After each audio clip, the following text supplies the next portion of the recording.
अब हम सिग्नल्स को ढूंढ रहे हैं। जब वो मिल जाएंगे तो हमें नजदीकी लोकेशन का पता चल जाएगा। तुमने जो किया है पता है किसके साथ किया है? कौन? तेरे लिए शॉकिंग है।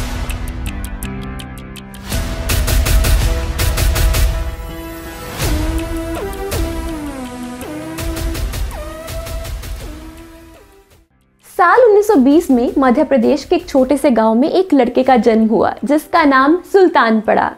परिवार गरीब था और अपने इस गरीब परिवार का पेट भरने के लिए सुल्तान बचपन से ही छोटी मोटी चीजें चुराया करता था। सुल्तान को बचपन से ही ब्रिटिश के राज से प्रॉब्लम थी। उसने देखा था कि किस तरह ब्रिटिशर्स आम लोगों को लूट लिया करते थे और किस तरह से उन पर अत्याचार करते थे। सुल्तान को इस चीज को हमेशा के लिए बदलना था और बड़ा होते होते सुल्तान एक काफी रेबिलियस इंसान बन गया जो किसी की मुट्ठी में नहीं रहता था। सुल्तान सिर्फ 15 साल का था जब उसकी माँ की एक बीमारी यानी एक स्ट्रेंज बीमारी से मौत हो गई थी। सुल्तान ने कई सारे डॉक्टर्स से भीख मांगी अपनी माँ को बचाने के लिए, लेकिन सारे डॉक्टर्स ब्रिटिशर्स के गुलाम थे और बिना अच्छी खासी रकम के किसी भी डॉक्टर ने सुल्तान की मदद नहीं की।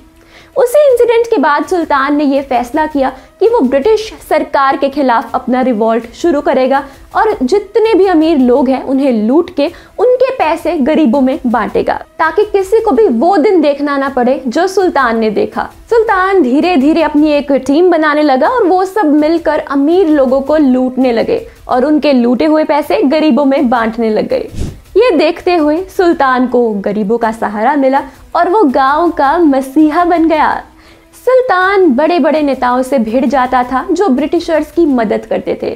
सुल्तान ने कई सारे ब्रिटिशर्स को भी लूटा था और सुल्तान का ये मानना था कि ब्रिटिशर्स के पास जो पैसा है ना, वो सारा पैसा आम लोगों का ही है जिसे उन्होंने जबरदस्ती लूट लिया है। सुल्तान जंगल के कोने में छुपकर लोगों का इंतजार करता था, यानी वो कब आएंगे और जो भी अमीर आदमी या फिर ब्रिटिशर उसे दिखता था ना, उसे वो पूरी तरह से लूट लेता था। सुल्तान का खौफ पूरे मध्य प्रदेश में फैल चुका था। सारे बड़े लेवल के लोग अब उसके नाम से डरने लगे थे। सुल्तान की वजह से ब्रिटिशर्स ने सिक्योरिटी को भी बढ़ा लिया था, लेकिन उसका कोई फायदा नहीं हुआ और सुल्तान की लूट पहले से भी ज्यादा बढ़ गई। ब्रिटिशर्स को सुल्तान हर बार चकमा दे के भाग जाता और उसकी मदद गांव के आम लोग करते थे। एक बार सुल्तान ने गांव के बहुत बड़े नेता के घर में घुसकर सिर्फ उसके पैसे ही नहीं बल्कि उसके घर के बर्तन वगैरह और भी चीजें लूट ली। बाद में ब्रिटिश ऑफिसर्स ने उस नेता को अपने साथ मिला लिया और सब मिलकर सुल्तान को ढूंढने लग गए। ब्रिटिशर्स ने कई कोशिश की पर फिर भी सुल्तान पकड़ में नहीं आ रहा था।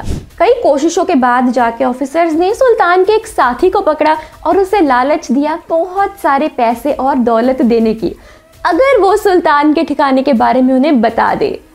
सुल्तान के उस साथी ने सुल्तान को धोखा देते हुए ब्रिटिश ऑफिसर्स को सब कुछ बता दिया और ऑफिसर्स ने सुल्तान को पकड़ लिया।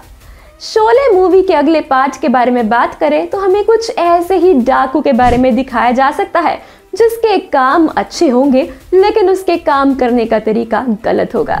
तो आपको ये स्टोरी कैसी लगी हमें कमेंट्स में जरूर बताएं और बाकी वीडियोस के लिए बने रहिए, देखते रहिए बॉलीग्राड स्टूडियोज।